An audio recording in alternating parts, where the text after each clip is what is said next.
It's real. All right. Welcome to episode 5 of NC Squared Conspiracy Podcast. My name is Chance. My name is Simon. And today we're going to be talking a little bit about the hollow moon conspiracy. Theory. Yeah. So, there are many. There are a couple. The main one, obviously, and then there's a couple subcategories. That one I particularly like myself. But before we get into it, Simon would like to thank some people out there. I would like to thank all the people out there. See? All of our supporters who have got us going up till this point. You said it, we're on episode 5. Yeah. Halfway to 10. Yes. We were planning to do around 24. Yeah, I mean, with our scheduling. With our scheduling, around 24. So we are going to be halfway to almost halfway complete. Some would say that's 25%, which is the approximate size ratio of the moon to the earth. Look at that. It was meant to be. Meant to be. Vaguely. As most things are. It's here. really like 27%, but we're not going to talk about it. We're not gonna, for real, I'd like to thank everybody who's supported us thus far and got us to the 5th episode. Absolutely. And has been listening and commenting and subscribing. Yeah. It's Downloading, leaving us ratings. It's all a huge help on iTunes right now. Heck yeah, it is. For those who don't know, we were struggling to get on iTunes for a while, but hopefully some of you out there listening to us on iTunes right now. That'd be awesome. What a luxury. Hey, leave being on iTunes. leave a comment and rate us, whatever you feel like is fair. Absolutely. Let's get going here. Start us off. So starting off, I mean, the moon's no stranger to us. Or we are no strangers to the moon. I've seen the moon. More specifically. I've seen the moon. You know, when you try to figure out the age of the moon, it varies by, about 0.01 to 0.06 different in billions, but it's about 4.6 billion years old. That is the story. And, I actually recently Googled it, and I remember the new theory was it was like 4.3 billion years old, and they said when they announced that they were more accurate with this age projection of it, that the moon was actually about 800,000 years older than the Earth. Oh, which common mistake. Odd, and then now when I Google it, actually the Earth's age has changed to 4.54. So that's recent studies slightly have shown. older. Yeah, recent studies have shown Of course. that the Earth is slightly older than the moon. Well, you know how it goes. Sometimes something turns out to be older than you think. So. Obviously, the moon is our best friend when it comes to life here on Earth. I mean, it's required. Yeah, we got tidal waves and a lot of other things. It's fundamental. It keeps our axis stabilized between like the 3 to 27% margin or something like that. Without it, we could tilt up to 85% in some seasons. I was unaware. That's like literally the sun's on the South Pole situation. Like, so you're saying it'd be bad if we didn't have a moon? If we didn't have a moon, we would not have the Earth we know today. If we didn't have our specific moon, we wouldn't have the Earth as we know it Yes, today. and that's... A lot of people, me included, the moon is something in the sky, and it is little more than that. Yeah. As we put up the poll, it's an astronomical It is, anomaly. According to the poll, an astronomical anomaly. I will admit, anomaly extremes. undersells it. Yeah, it's so extreme, like actually the anomalous. So basically, like I said, we wouldn't have the Earth we do today. The tilt of our axis would be crazy, fluctuating at all times. Our nights, we wouldn't actually be able to see at night. Once the Earth faced away from the moon, or rather the sun, it would be the pitchest of blacks you would ever know. Because for those that don't know, the moon has a reflective surface. Mm-hmm. It is not like a star, as some believe. No, it is not a star. It is sunlight being reflected from the surface of the moon. Exactly. Illuminating our night sky. Exactly. And that's, obviously we have electricity and stuff, but we're talking about non-electrical, that kind of stuff. Right. Like it would be the blackest you ever, it would be like having absolutely no light is, because there would be no other real light source other than small amounts from maybe nearby planets, but it would still be ridiculous. All right. So, main reason we're talking about this is, one, because it's a particular favorite of mine, the subcategory of the hollow moon. Right. But two, is that NASA's talking about wanting to go back up to the moon. And this year, actually, 2019 was the original plan. Yes. Not just NASA. Yeah. It's become a very common interest all around the world. Exactly. Many countries, as well as many actually private companies, are trying to make treks to the moon. A lot of projections say that the moon by mid-2020s could actually be a pretty busy surface. Yeah. Which is a huge leap. Which, it's been like 20, 30 years since we last were there. Maybe even a little bit longer. I can't remember the exact last date. They are putting man, I don't remember the date, I'll have to look it up, but they're putting man back on the moon for the first time in a very long time. Yeah, So, it's been... It's a big deal. It's been a generation almost. Right, like, yeah, practically. it really has. It is a big deal. A lot of people don't realize it's happening right now, because even though it is in the media, it is not necessarily of common interest to the average person. Exactly. It should be. Media focuses on other things that don't interest, particularly me and Simon, such as politics and stuff. Exactly. I'm more interested in the moon. I am. So, I am 100% with you. But what these new explorations of the moon, as they say, are supposed to do is, we're getting more definitive information based on the science we know today. The companies are going up there because of certain things like mining aspects. Helium-3. Yep. Is one of the big things that they're supposedly going to be mining from the moon. Helium-3 is like the big Ark of the Covenant kind of situation, I guess. Yeah. Like, that's what they're hoping is going to be a future resource that we use during space travel. So hopefully it is. Yeah, honestly, it'd be a cool there's thing. many minerals. Yeah. There's many minerals. I mean, I think all the rocks they bring back, which was a variety of rocks, but they're titanium levels. That's what concerns a lot of people, is the titanium levels in minerals that have been brought back from the moon or tested on the surface of the moon, is that the amount of titanium in them just doesn't seem like a natural level of titanium. It's 10 times the largest amount of rich titanium resources that we've found naturally occurring on Earth. So like 10 times the amount. And it's in like everything. Yeah. All over the moon. Oh, yeah. It's not just, they found the occasional chunk of titanium that's increasing the average amount of titanium on the surface of the moon. It's like everything contains titanium on the moon. Well, it's that's weird. Very futuristic metal, to be honest. It is a futuristic metal. I mean, it's ultralight. Think of how long you've been seeing titanium show up in consumer level products here. Yeah. That's happening recently. A lot more recently, for sure. But it comes down to where, like I said, that's why we're talking about it. It's relevant. It's relevant, and it's something I hold dear to my own personal beliefs. I don't want to say I'm 100% sold on it, but there's the believer in me that really wants to. As we say, even if it's not something you believe, a lot of times it's an excellent story. And this one in particular has many excellent stories to go along with it. Oh yeah, like tons. Yep. Go ahead. Yeah, we'll talk about a little bit of a history on it. So one of the things, there were some researchers from Russia that basically, when they were doing research, they had the ringing bell incident. I'm sure a lot of you either have heard of it, but if you haven't heard of it, we set up seismographs kind of up there, and we wanted to test what the crust mantle density was and the core and stuff. Right. So we did a lot of different things. We learned, actually, as soon as we were setting them up, that there's moonquakes. And that's because there's a theory that there's an active core, so it causes active, moonquakes, as one would call it. Right. So those were interesting in itself, because they were creating a very ringing kind of effect throughout the entire body. Right. I'm trying to think of it. But the satellite. So, but Apollo, I believe it was 12.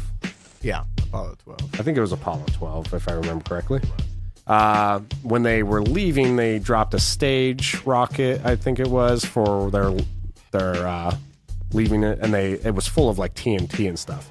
And it was basically to test the durability of crust, and then the density and stuff, and the mantle and stuff. Okay. And when it detonated, that was the ringing of the moon for like an hour. Right. They were saying that using these seismographs, which they were using. Yeah. It basically acted like a giant bell, which led them to... Detonated, and it rang for hours after. Exactly. It changed everything that scientists... Unnatural. Yeah. Everything that scientists thought the moon was completely thrown out the window instantly, because they were like, this is either far less dense than we previously thought, right, and a lot more hollow, right, per se, or there's something going on there. Yeah, exactly. They also spoke of how the surface of the moon responded to the impact of the explosion, and they said that it responded in a really mechanical way, almost as if there was some sort of dampeners all around underneath. I think they used the word wobble. The They surface wobbled in such a way that it looked like it had a dampening system within it that caused it to actually slow it. I don't have the text for that. that one almost feels like maybe someone stretched it in to say that like someone said it seemed like there was dampeners. That was his actual quote. That was his actual words. Let me try to find his name real quick. Ken Johnson. He said it wobbled and like there was a hydraulic dampeners within the moon. Specific. Yeah, that was his official statement. I think he was either a researcher or one of the guys with NASA when they were reviewing the information. Many tests like this have been done. There was a satellite at one point that was actually just rammed into the surface of the moon. Mm-hmm. You were talking about the dynamite. There was another one. I don't remember who it was, but another team of people just rammed a satellite into it to get a reading. Same thing. Rang like a bell. More than one group has done the study and came up with the same conclusion. It rings and it's weird and they don't understand it. Yeah, because like the way it rings and from what we know of the density from our calculations and stuff, it doesn't make sense on why it's doing it. Right. And so it's really throwing a lot of scientists and researchers through loops. There's actually, I'm sure you can find it if you like look it up, but there's videos of like meteor impacts on the moon. Yeah. And it does the same thing. It has a ringing effect with the whole setup. So it's not something that we're probably going to audibly hear here. No, but it was red of seismograph. Exactly. No, that makes sense. So what you're telling me is that the moon is weird. Yep. Nobody understands it. I love it.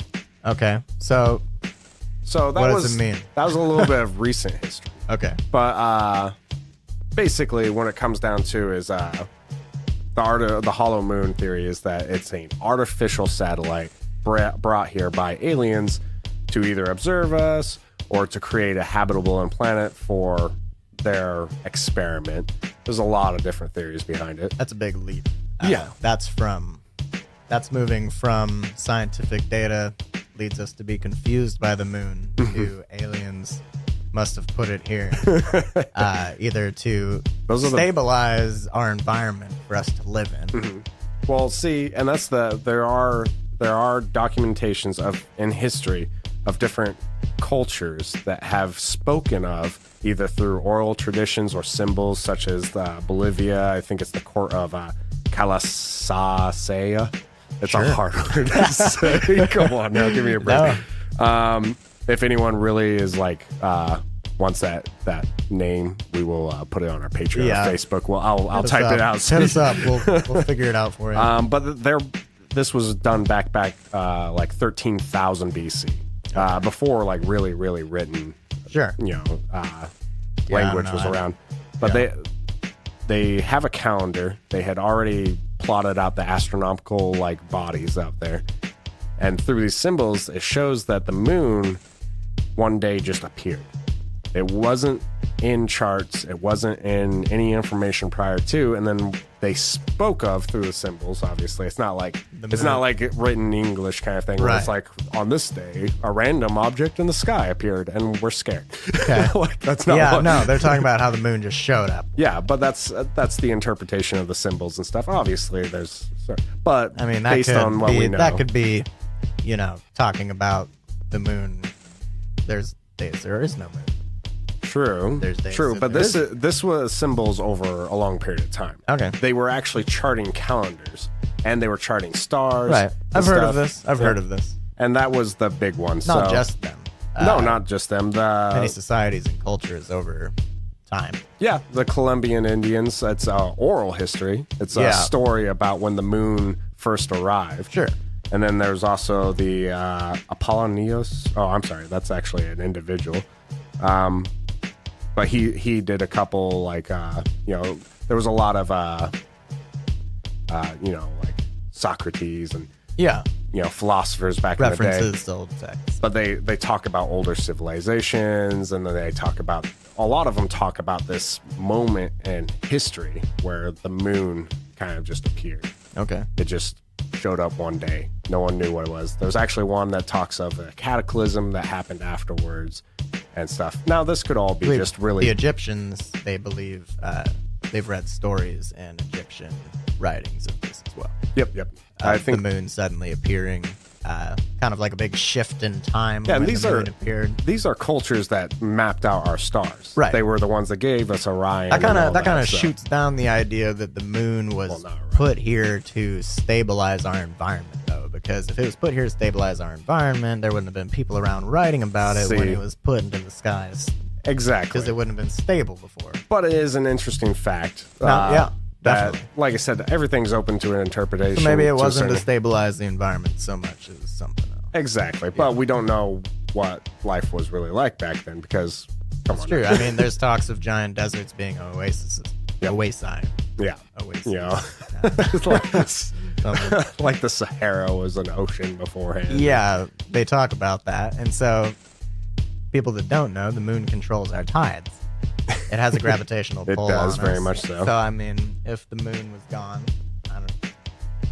that would affect that. Yes. Is what you're telling me. Well, we'd have still a tidal effect, but it'd be significantly right, less. But what you're telling me is without the moon, that would be affected. That could change. That would change how the world was. Oh, yeah. We'd be done. All right. Or at least life as we know it. Okay, moving on. But talk about the Michael Vassin and the Alexander, the Russian scientists back in 1970. Their hypothesis was it was a spaceship from the aliens. And I like that. They talked about the previous things. They talked about the ringing of the bell. There was a lot of stuff that was discredited, but even they admitted that they didn't have the evidence they wish they could have at the time. But then later on, when we start getting moon rocks... You don't want to have to admit that. Yeah. Later on, when we start getting moon rocks and stuff, and, sharing of information and stuff, and people started realizing some of the stuff was pretty blatantly different than what should have been. One of the main thing is that the elements, it contains the titanium, which is, extremely hard to find. Not extremely hard to find here on Earth, but it's not exactly... it's easier to find on the moon. Yeah, exactly. Apparently. Yeah. Okay. But another one is they had processed brass. I've heard of that too. Yeah. Processed brass was brought back from the moon. Right. Another one was the uranium-236. Before you go too far, have you heard the stories of how they actually explained the processed brass? Ooh, no. Let's see it. I don't remember it exactly, but I remember seeing this in one of those old Stephen Hawking documentaries. Oh. And he was talking about sending like the whale robots to Mars or whatever. I love it. Yeah, but which was cool. But he was talking about like the brass was actually basically shot out of like quasar or something like that. I don't remember exactly what it was, but he was saying the reason we had this brass was because some massive reaction was happening somewhere really far away, and it was shattering elements across the galaxy, which is why we were finding giant chunks of processed brass. I'm not against it. I'm not against it either. Because, but our universe is but I prefer infinitely to massive, think cooler than that. That's not cool enough for me. That's not cool enough for Quasars you. shooting chunks of brass across the galaxy. I mean, they create practically brand new elements. It's cool. Why brass? But it's not cool enough. So let's find something cooler. Yeah. Let's go. Let's go with uranium-236. There we go. That already sounds cooler than brass. Yeah, the uranium. I mean, not exactly an unnatural Everyone element. likes uranium. That was found, though, when they brought back samples. Obviously, that's a little odd. It is odd. Even if we're setting off nukes around the same time here, I don't see it reaching our moon, per se. Maybe. Did we explode any in the atmosphere? We did. Yeah, couple. Maybe. Ocean, couple. So maybe. Yeah, okay. Not impossible, but I would say unlikely. But sure. The big one is the Neptunium 237. Have you fact checked that that's how it's pronounced? I have not. Okay, for sure. You were talking about it earlier, and I was just curious. But if it's not pronounced that, we apologize. I don't. Like, I'm allowed to misspeak. Okay, well, no, never mind. We take it back. Moving on. You'll correct me with ruthless vengeance in the comments. Yes. I understand this. That's okay. But that's the element that's never found in nature. Okay. But it is on the moon. It's on the moon, which is odd because the moon, is ridiculously far away. It's not found in nature on Earth. Apparently found in nature on moon. Right. Yeah. Okay. Yeah. Well, all right. No. Well, it's there. Well, according to like every observable mass that we've been able to get compositions from and stuff like that through telescopic different things, science is way better than if I could do this science, I wouldn't be doing a podcast kind of thing. Right. Yeah. Okay. All right. But through all the science, this is a non-naturally occurring element. They haven't found it ever occur anywhere else. It's only known here, and it's due to nuclear fission. Is it fission or fusion? Let's go with fission. I like fission. That sounds cooler. It does. People talk about nuclear fusion all the time, but no one ever. There's two different things. They're two different. No one ever talks about fission. We're gonna go with that. Nuclear fission. The moon's like 238 million miles away. Something like that. Is that a guess? No, that's okay. Okay, let's say 238. Yeah, 238 and 900 million. That sounds like a lot. There's no way. 238 million? No way. It's close. No. How close is the moon? Okay, you keep going. I'm gonna look up how close the moon is. He's gonna look up. I think he's gonna see. wrong. I'm pretty close. I bet you. Go ahead and. That's an uneducated guess. Uneducated. Keep going. The point is that there's no real way that us as humans could have accidentally put it there. But with the hollow moon theory, if this is a satellite and it has a power source of some kind to keep it stabilized. Oh, he's gotten back. It's 238,000 miles. No. Yes, it is. 230. Oh, I said million. Think about it. I said million. You're right. It's thousand. You had the numbers 238,000. Too many zeros. Wait, how far? Blame the accounting department. How far away is the sun? We're not doing math today. Let's keep going. I mean, we have had a couple drinks. Yes, we have had a couple drinks today. That's the best part of the show. Mike's lemonades today. The sweet drinks. Don't promote that. I like Mike's. I don't care. Anyway, keep going. Keep going. Keep telling me to keep going. I keep pulling us off track. I'm okay with it. I hope you guys are okay with it. We try to have fun.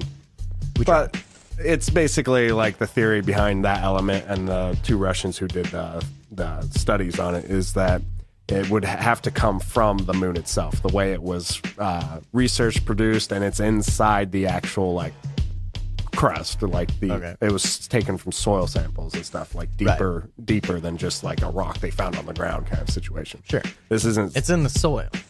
Yes, and this, like I said, it doesn't occur in nature. We don't know if it's existence in a natural occurring state. Right. It's a byproduct specifically from And it might be easier to make assumptions about where this sort of thing came from if we had more information on the actual composition of the moon itself. Which hopefully this year we'll have more. Hopefully this year we should have more, but it's surprising how little we know about it considering we never go there. You know what I mean? And it's also so close and so vital. Well, that's what's amazing about the moon. We know so little about it compared to other bodies like Mars and different places we've explored extensively to include Jupiter and Saturn. Exactly. We're sending probes out all the time, to Saturn, taking pictures and stuff. Crashing a probe into Saturn and taking as much information. Seems like we pay a lot of attention to these celestial bodies. But we've forgotten about the moon. And the moon takes care of us. Yeah, takes care of us, and we still don't know a lot about it. Scientists have theories, just like a conspiracy. It's based on the best information they have at hand. It's just a different train of thought. Right. I think everybody's lying to me all the time. And so I feel like we probably know more about the moon than they're wanting to tell us. I do too. Without getting too far off track. It's suddenly... That's right on track. That's true. Suddenly the private companies start wanting to go to the moon to mine for helium-3. Not just helium-3. There's supposed to be other stuff. There's many things. That's the one I keep seeing. But they're going to get helium-3. And then suddenly it's NASA's like, oh, we're going back to the moon too. Yeah, and just then randomly. All these other countries are like, we're going back to the moon too. And it's like, what, you guys just decided it was a good idea because other people started doing it? It's like, I feel like maybe there's something on the moon. I don't know what it is or how drastic it is. But maybe there's something on the moon that we know about. Yep. They're not telling us. No, I believe that too. And so everyone else is going to the moon, and they don't want to be like, well, we don't want people to think they figured it out and we didn't know. So everyone's going to show up at the same time. They're going to be like, oh, yeah, look at that. We all figured out fill in the blank about the moon at the same time. Yeah. They're going to be because you don't want the first private company to go up there to be like, oh, blah, blah, blah. We're going to have moon wars is what's going to happen. Moon wars. Companies are going to get up there, start mining. They're going to realize, the Space Force, holy cow. Not Space Donald Trump's. They're going to be like, this is actually like alien technology. And then NASA's going to be like, oh, by the way, we own this moon and you're all dead. Oh, yeah. By the way. We're no longer affiliated with the U.S. government. I don't know. If all these countries already know something about the moon that's a big secret, you know. I don't think they know. That's the problem. They must know. Like, who would know? China? I don't know. Nobody cares about China. The people, we've ran all these tests. Do you remember a while back? When was it? There was this big meeting going on where they said they were going to tell us something about the moon. Remember? Mm-hmm. But they had to have the big board meeting about it. Yeah. They were like, we have new info about the moon. Yeah. And then they were like, found some new dirt. Might mean life at one point. It's like, no way. They all got together and they discussed something way cooler than some new dirt because, they already knew that dirt was there. Yeah. And they were like, no, we can't tell people about this. Let's chalk up some garbage about more dirt. Somebody got some gas. It's always dirt with the moon. Moon dirt. Dust, dirt, rocks. Same thing. All of it. I mean, that's all we know it is. The moon's a bleak place. So that's my opinion. I don't necessarily think that the moon is artificial or hollow necessarily or whatever. Well, the hollow maybe. Just sonically that makes sense to me. Yeah. But I feel like there's something they already know about it that they are not wanting to tell people. And as these private companies start going to the moon and they can't stop them from going to the moon, we're going to figure something out. Yeah. What do you think it would be, though? That's hard to know. You know what I mean? Do you think it would be evidence of alien life? Or is it just a material, like a resource grab? Because we're not technically supposed to be able to mine on the moon because no country's allowed to own. Right, I know. But then I see, it's doing a lot for the economy. I was actually reading something. All these companies are going up to the moon and all this money is suddenly in circulation because this is what they're spending it on. Yeah. They're spending billions of dollars on this. There is a company that is a moon shipping service. It moves a little over, I think it was 540 pounds of payload at a time to the moon and back. Okay. Currently or in the future? No, this is their plan, and they already have people signed because there's no one there. But they're going to do this for all the companies up there when they need various things brought up to them. That's what this company does. And they are charging over $500,000 per pound of payload. So you think about that, and they're selling over 500 pounds of payload space at a time. And right now, they're not doing many trips, but they're planning on, once they get people up on the moon doing mining that need their services all the time, they're going to be making regular trips, multiple payloads coming back and forth sort of thing. Think of all the money that's suddenly being spent. Yeah, but $500,000 on a pound? Yeah. That's got to be worth something. It was like $544,000 or something like that. Either the company is drastically outpricing itself on accident, because it doesn't understand the actual value. Well, it costs a lot of money to land something on the moon.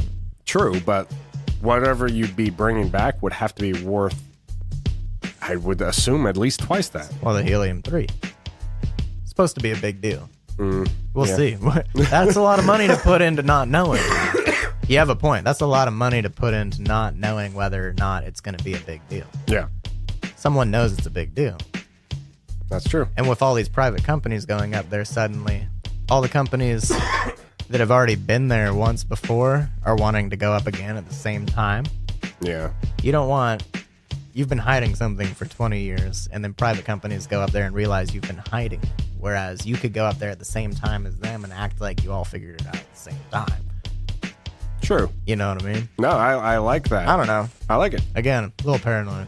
No, I mean, it makes sense. Whenever you see one person say, hey, I'm doing this, and then everybody else starts jumping on board, you got to wonder, what does he know?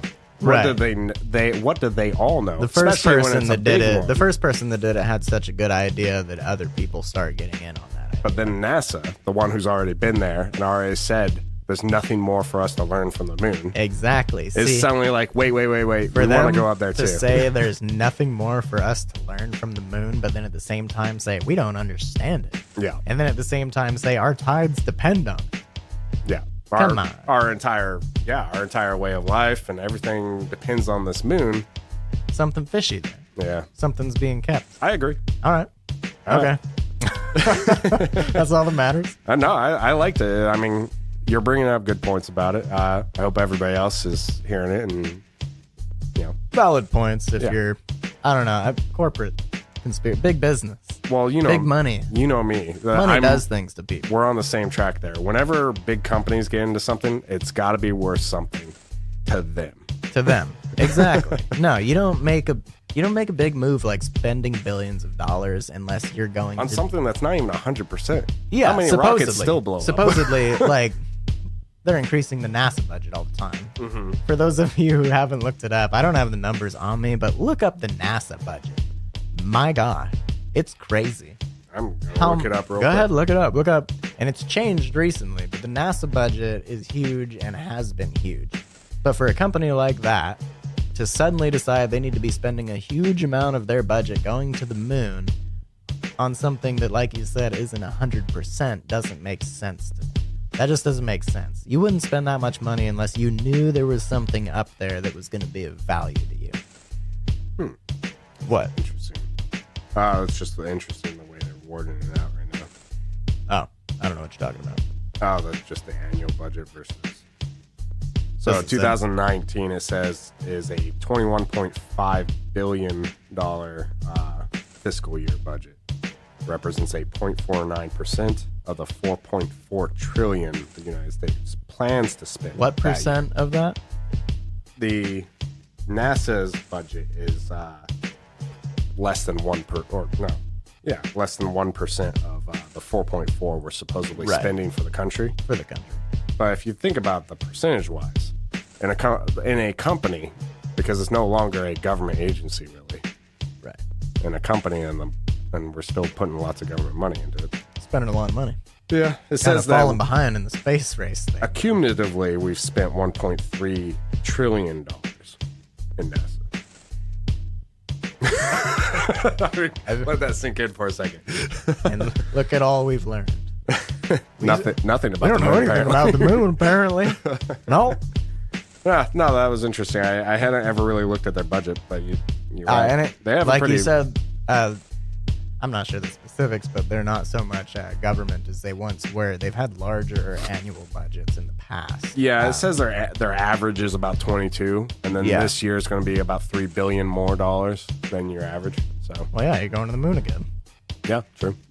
So, all right. Like I said, the funny thing is that, like you said, all these companies are getting into it, and no one's even actually perfected launching a rocket without, I'd say, probably like a 20% chance of it exploding. Yeah, we've had some bad luck with that. Yeah, we have. Unfortunately. Very unfortunately. We saw Elon Musk. He has the rocket now that can return. It returns. Yeah. Well, it drops like... Which is a big money saver, is the coolest thing about it. It really is. Money, time, resource saver. That's what a company will do. Yeah. No, dude, I follow... That's like the one thing I do on Twitter is I look at SpaceX updates. Mm-hmm. They actually have interesting stuff. They give you real-time updates of things. You can watch live launches all the time. You can watch live launches. They're launching stuff all the time. All the time. Cars. Cool. Too cool. Lots of money there. But anyhow. Getting back to the hollow moon. So the main theory behind hollow moon is obviously that's hollow. That's an artificial satellite. There's a couple like cool little depictions and stuff you'll see online that kind of look cool. That's the big theory. The main streamline is that it's artificial. It was put there by someone, whether it be us as ancient aliens or ourselves, to other aliens from another source.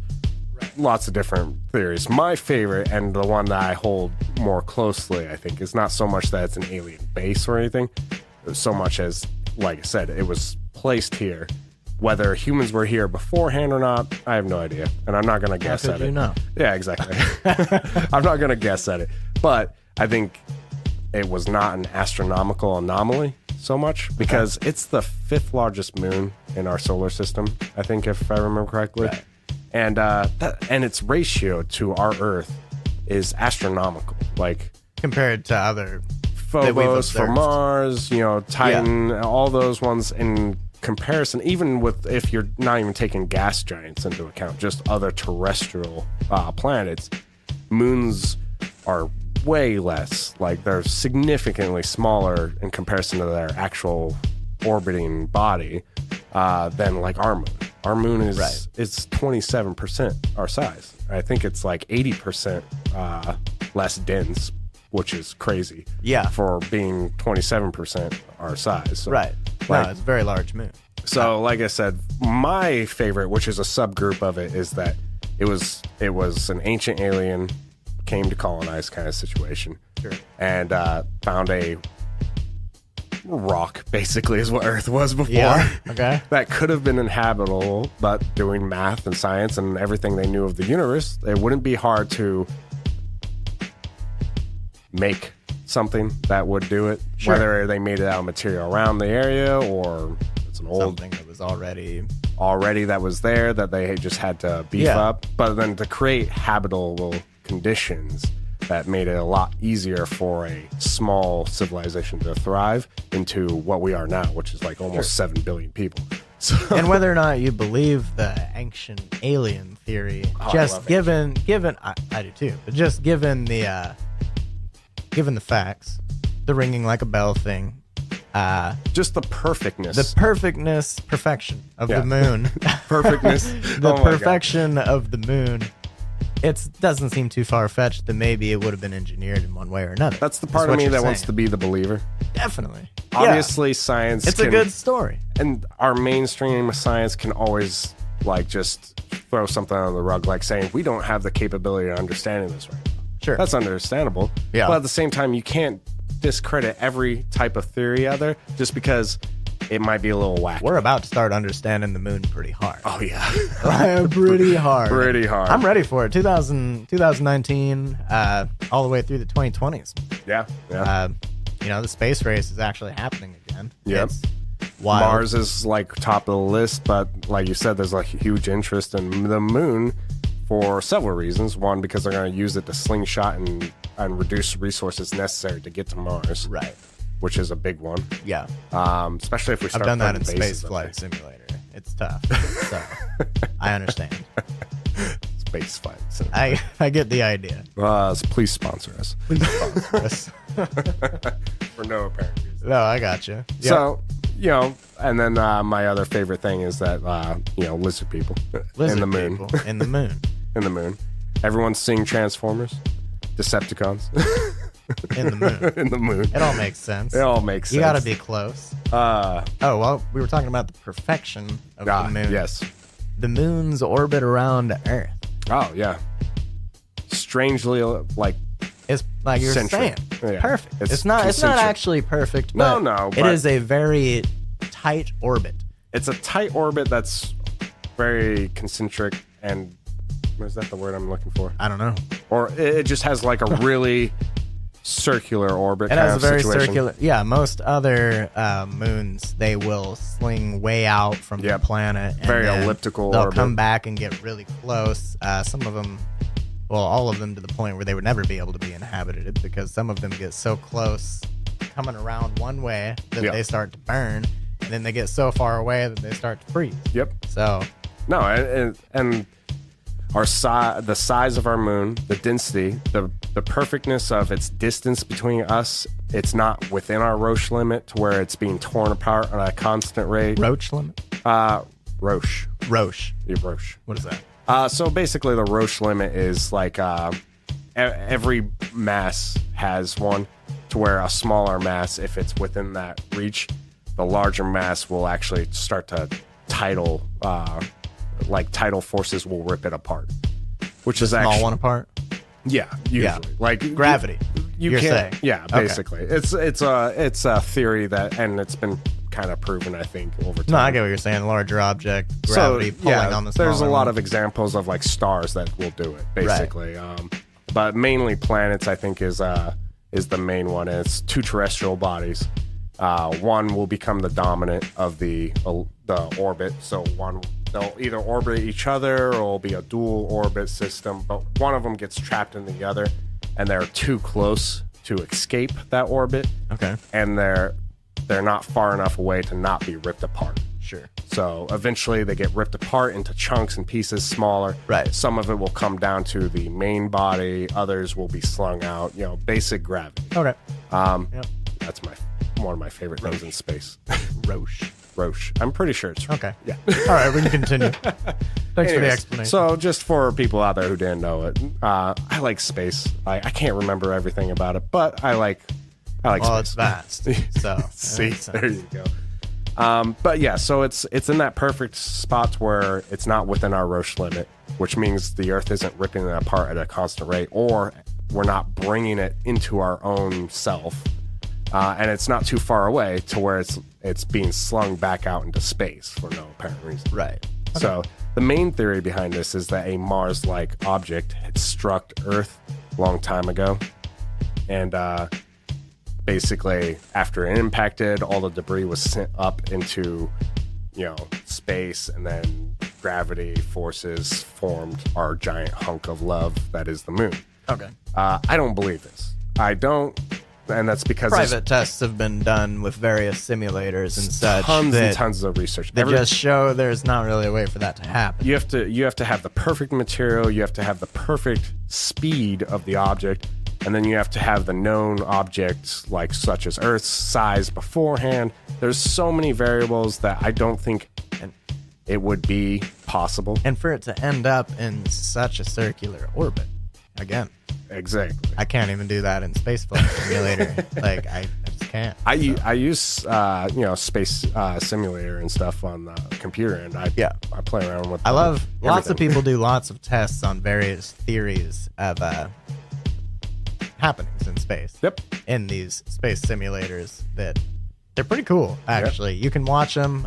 There's actually a lot of educational videos on YouTube. Oh yeah, definitely. Worth looking into for those who are interested in celestials. Yeah, there's one YouTuber that I really liked for a bit, and he actually was the one that, if I did not believe in the alien moon, which is, again, it's not anything like to where it's like this big mechanical Death Star structure, although there are people who believe it's a Death Star. I hope it is. There's if I didn't believe in that, I would specifically believe in his actual space simulator situation. His name is Anton Petrov. I watched a lot of his videos. That's his YouTube channel? Yep, his YouTube channel. So if you guys want to shoot over there and watch some of his videos, I really like his stuff. I will. We're not sponsored by him. I don't even think he knows who we are. In fact, I know. I don't even know. I know for is, certain so he doesn't know who we are. But I like watching his stuff. He does a lot of videos, and he is so much better at science than me. But the main thing is that if it wasn't an impact, then it would be two orbiting bodies that were in a orbit together within that Roche limit, like I was talking about. Yeah. And then one became the dominant and then started tearing apart the other. And when he did this in Space Simulator, it was really cool because he set it up and he kind of just eyeballed everything and just did it. And it worked almost perfectly the first time. The main body ended up being about the same mass and size as Earth. And the secondary body that got ripped apart ends up being about the same size as our moon. It was a really cool video. So if you don't believe in the artificial moon, I understand. I would definitely. It's an out there one. It is. It is actually out there. The moon is out there. I definitely give that some research, though. Basically, if you think about our solar system, instead of Earth being by itself and being hit by a big, massive body like Mars, and then this magic perfection of starting to orbit, the circular orbit. We cool down, that out the window for and me, we cool down, and we're able to maintain this perfect balance. We were balanced before something happened, and then we started becoming unbalanced, and one body ended up being destroyed by the other, absorbed a lot of its material. So that one's a cool one. To me, that doesn't seem any more far-fetched than us being slammed into by a giant celestial body. There's just too many variables for it to work out so perfectly. Either way, it's something that you can't even fathom. It's something we've never witnessed before. So either way, it's far-fetched, but something had to happen. It didn't just, or maybe it did just show up. Maybe. I like that. I like that just show up. There's a lot of, now scientists use maybe slightly loosely there, but there's a lot of researchers and scientists that have done the math for what we don't know about the moon and what we do know about it.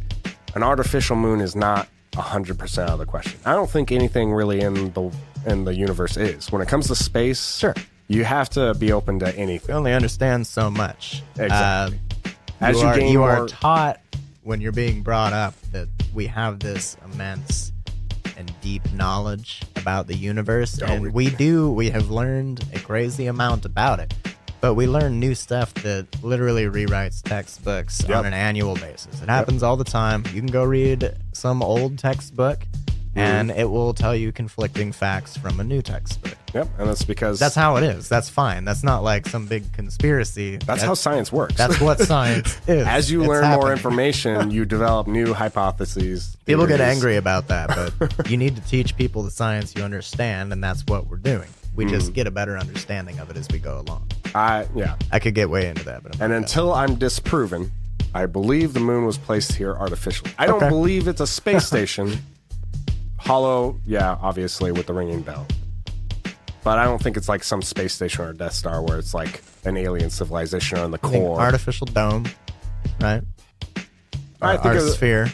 I think it's the moon. I think it is what it is. Yeah. But I think it was placed here on purpose. That makes sense. But for a second, real quick, they were going there to find the helium, which they think is going to be aiding in space flight. Yes. A lot of people say for the moon to actually retain this perfectly circular orbit, there has to be some sort of artificial propulsion happening. Or for it to have originally got into this perfect orbit, at least. It would have to be something that happened manually. Like someone would place it there or whatever. That would take a lot of jet propulsion or whatever. And the moon happens to be rich in helium-3, which we think is going to be our new fuel massive source. aid in space travel. Yeah. And it happens to be on the moon.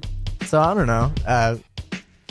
The space station idea is cool to me. Yeah. Not Death Star, because if it is a Death Star, we got like all these countries going for it right now. But if it does hold a massive amount of helium-3 that these companies and NASA are not talking about, but they really want to get up there for, if they can harvest maybe they've been doing it all along. Yeah, if they if they can harvest it, maybe you're right. Maybe it was a space station. I mean, if you were picking a planet to artificially put into perfect orbit, you might choose the one that's covered in helium-3, which you use for space propulsion. Yeah. Or you would pick the planet that's in the Goldilocks zone. If you were placing a satellite with the highest probability of success, you wouldn't place it at Mars because it's already been proven that a long time ago it lost its ozone. It's just too far out there. Too much radiation. It doesn't have a moon to help it. Right. It doesn't have the magnetic force capability. So if you were showing up and you were like, hey, we have the technology because we're a ridiculously advanced civilization to colonize a planet for our own scientific. I mean, realistically, yeah, sure. Could have been just an experiment. Yeah. Really, that's all we could have been is an experiment. You would give yourself the highest probability of success. Right. Which is take a planet that's already in a good zone, is already in a stable orbit, and then just provide it the little extra it needs to harbor life even easier. Follow that. That makes sense. We as humans play God all the time. Oh, yeah. All for the time. our own entertainment. All the time. So it makes sense that another being would do the same thing. Especially one as advanced as if it can travel the universe or even just our galaxy. And that's the idea. If it can travel our galaxy and is capable of such amazing feats as probably absorbing the energy from stars to continue its civilization's existence. Yeah. I mean, it wouldn't be hard for it to... It's the scale of a civilization of that magnitude we would be a petri dish to it.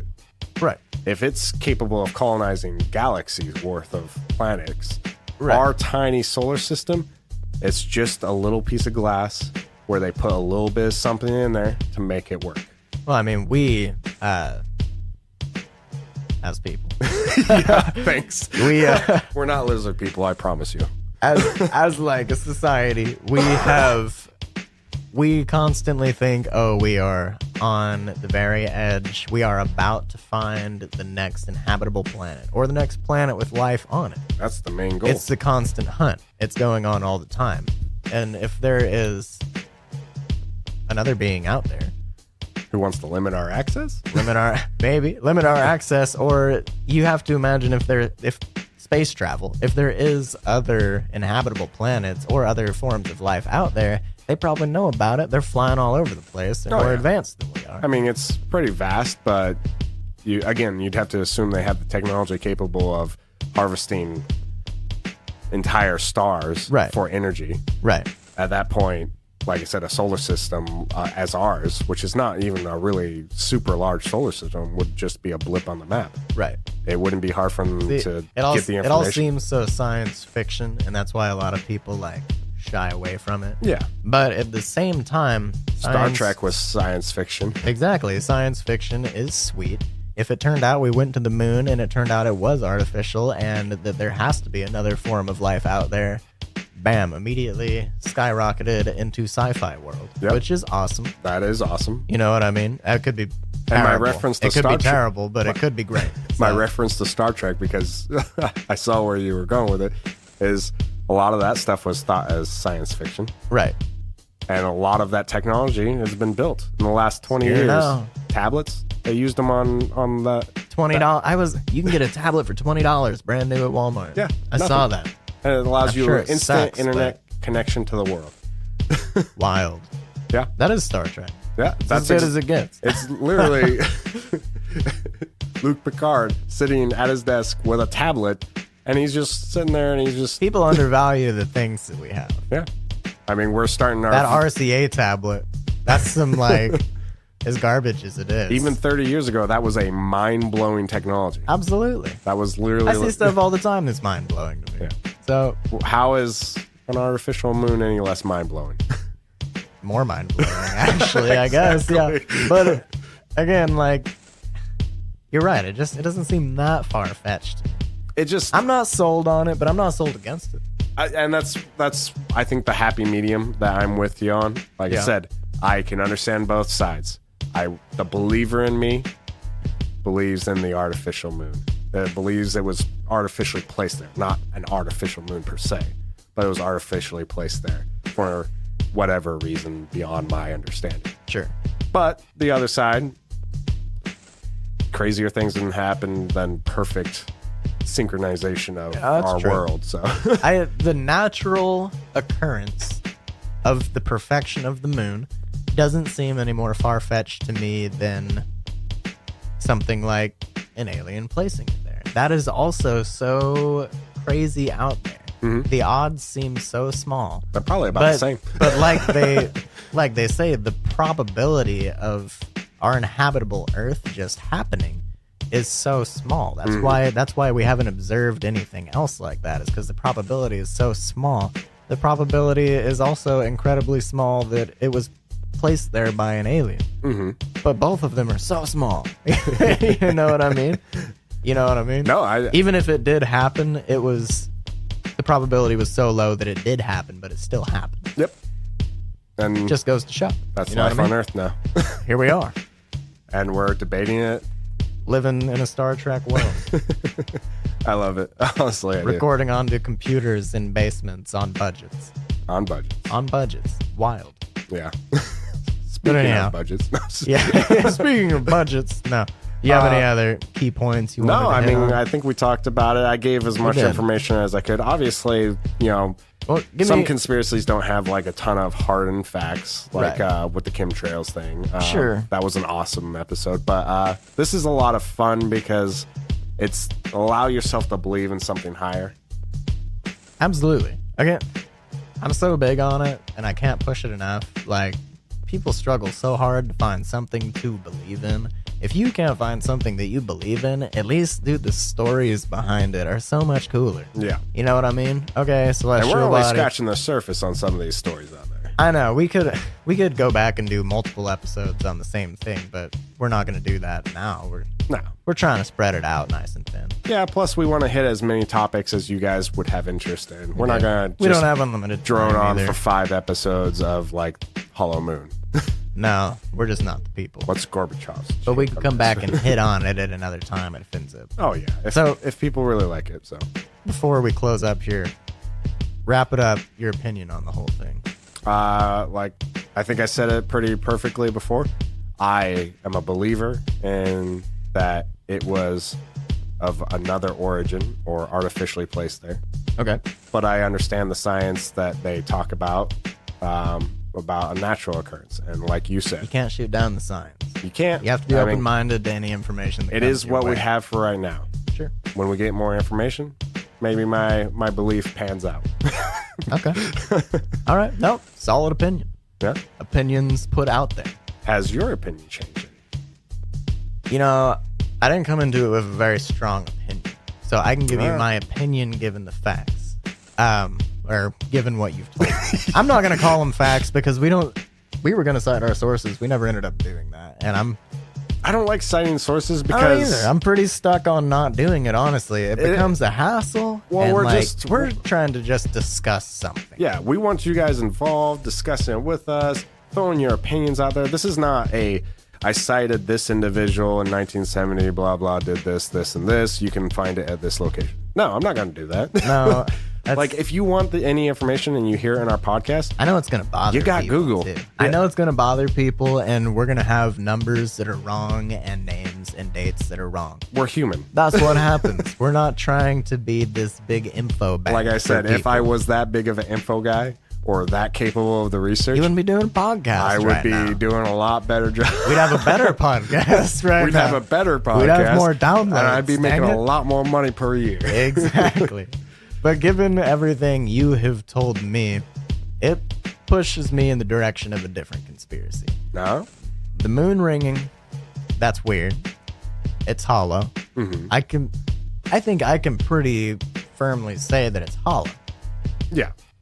You know, Yeah, it's That supposed just to have makes a sense. solid core of like 330 kilometers, and Yeah. the crust and mantle is actually only like, I think it's 45 kilometers. oh, we're deep. going to start mining it and we'll figure out what's underneath here soon. But yeah, to me, we- it feels like it must be hollow. It rang. They were talking about how it responded to explosions. Mm-hmm. People have talked about how the craters on the moon only go so deep and the surface is Very incredibly shallow craters. smooth compared to Earth's. Yep. And so, with all that being said, it would push me in the direction to think there's something fishy going on with the moon. Yep. Do I think it's artificial? Not necessarily, but I do think that there are probably people out there that know what's fishy about it, and they're purposefully not telling everybody. Because the new space race that is happening in 2020, we've had space races before. Yeah. Space races don't happen for no reason. No, they I don't. think of the last time the space race happened. It was to win a war. Right. Yeah. No, honestly. And so, like, we're having another very real space race right now.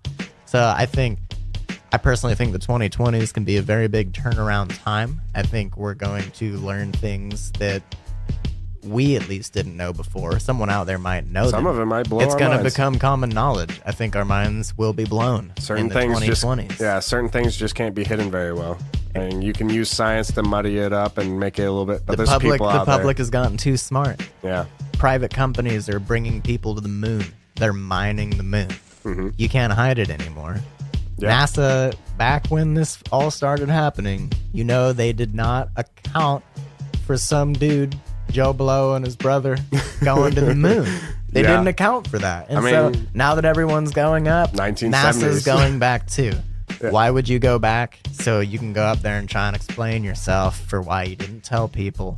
Or you can go up there and be like, oh yeah, no, we didn't notice that either. Look at that. Yep. No, you're right. 1970s. The classic cover-up. That's what I would do. Supercomputers like took up entire like rooms and stuff. Exactly. They didn't think your average We've like got two company could just do supercomputers it. right here on the table, our smartphones. Yeah. as far as, back then, this is supercomputer. Oh, yeah. It's better than the computers they had. Absolutely. So with a lot more networking they didn't capability. account for that. Even like what the future will be like in 2020, those books from like the 80s and 90s, they didn't even account for how good computers were going to get. Yeah. And how much of a staple computers were going to be. Oh, yeah. No, They had no clue. People don't walk around without a computer in their hand or pocket. Exactly. You couldn't account for it. So I think that's my opinion. There's something fishy going on with it. We will figure out in the 2020s, as long as they don't find a way to block people from going to the moon. That's the part I'm afraid of. I bet it will happen. I don't want to say I bet it will happen because I really don't want it to happen, but they tend to stop things from happening when they don't want them to happen. Yeah. I would be Whether I'd be willing covertly to or- say 100% certainly if they stop people from going to the moon that something's up. Right. They wouldn't be able to at this point because it would raise too much question. Yeah, especially with the heightened sense of needing to go. Conspiracy is on right now. It's yeah, a very big true. topic. People are talking about it. People are talking about the possibility that maybe the moon's fishing. We're doing it right now so Yeah. people can listen to I think people are just tired of the same networks giving you the same information different ways. Definitely. It's unfortunate. So, Well, but those are our opinions. Yeah. We'd like to hear your guys' opinions. 100%. You can contact our main places you can contact us would be Facebook, Twitter, Patreon, and GoFundMe. You can send us messages on Patreon and GoFundMe without donating, by the way. Yep. We still respond to them. We respond to all messages that we get. You can come on, leave us a comment. We make posts about upcoming episodes, topics. We're trying to get some polls going that will determine what topics we are going to be talking about. Yep. So we'd like it if more people could get in on that to try and push our show in the direction that the general public would like. Absolutely. I mean, we have quite a few likes on Facebook and a lot of do. people involved in it. We're over 50 right now, yeah. which seems small in the scope of some of know. these big things. But for us, that's huge. It is huge. 50 people. That's a milestone we didn't really think we'd be at yet. Yeah. So. We also have people donating on Patreon. I don't know the last time we thanked people in specifically, but we've got some people that donate us $10 at a time. Yeah. We've Or got a 3 Chloe. and 5. And, yeah. We've got a Dina. We've got a Wyatt on there. Shout outs Yeah. to all of them. They've got things coming to them. Absolutely. These are all good friends of Yeah. ours and good supporters of the NC Squared community. I think we had a couple of patrons that weren't directly friends. And Yeah, we did. We've had a couple roll in now. Yeah, it's cool. It's cool to see. We get a lot of interaction on Patreon too. Speaking of which, we actually have a post-podcast podcast. on our Patreon. We should call it that. We should call it the post-podcast podcast. I like it. The post-podcast podcast goes on Patreon just for those people who are really into the show and they feel the need to support us. We give them a little something extra. It's not much. It's going to be like 10 to 30 minute clips of just kind of us discussing upcoming things, what to expect from us. Unwinding. And more so just trying to interact with the people who have more interest in what we have to say. Yep. And just paying back those people that so graciously support us. Those donations, I think it's available. It shows you how much we make on Patreon. We're making like $40 a month right now or something like that. Yeah, somewhere in there. Pays for beer, pays for pizza, it pays yeah. for merchandise we're trying to give out right now. It pays for our RSS hosting, which is a big deal. I'd have to be paying for that stuff out of pocket every single month. And You and me. yeah, both of us. And again, it's small, but it's a big deal now. We did front a lot of our own personal money just to get started. No, so. absolutely. And, it's a passion project. Exactly. But we'll get more into that in the podcast. Hopefully you enjoyed listening to the pre-post podcast. Now you're going too the far. NC Squared Conspiracy Podcast. Wherever you're listening to us, you can find us all over the place now. We're actually on Podbean. We are on iTunes at last. We are on iTunes. Yes. We wanted to be on iTunes. We're on Spotify, Google Podcasts. We post the podcast directly to Facebook, also directly to YouTube. Someone told me we're on CastBox. I have verified that. We are on CastBox. That's a big win for us. We didn't even have to submit. They just picked it up. They were just like, oh, hey. CastBox is one of the biggest mobile platforms for Android users, specifically for podcasts. Crazy. So that's really cool to see that up there. And we do post our podcast directly to Patreon. You actually get it a couple days early, generally. We post every other Friday. Yep. But people on Patreon, they get it the same day that we record it.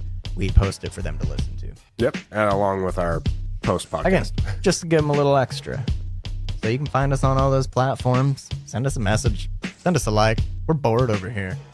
Send us something to argue with you about. Honestly, for sure. that's the biggest one is we respond to everything like almost instantaneously.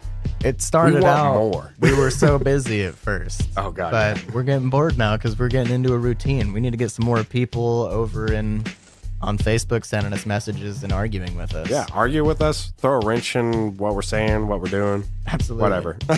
Absolutely. Hey, everybody likes a little bit of conflict. Yep. But it is what it is. Yeah, but we're going with it.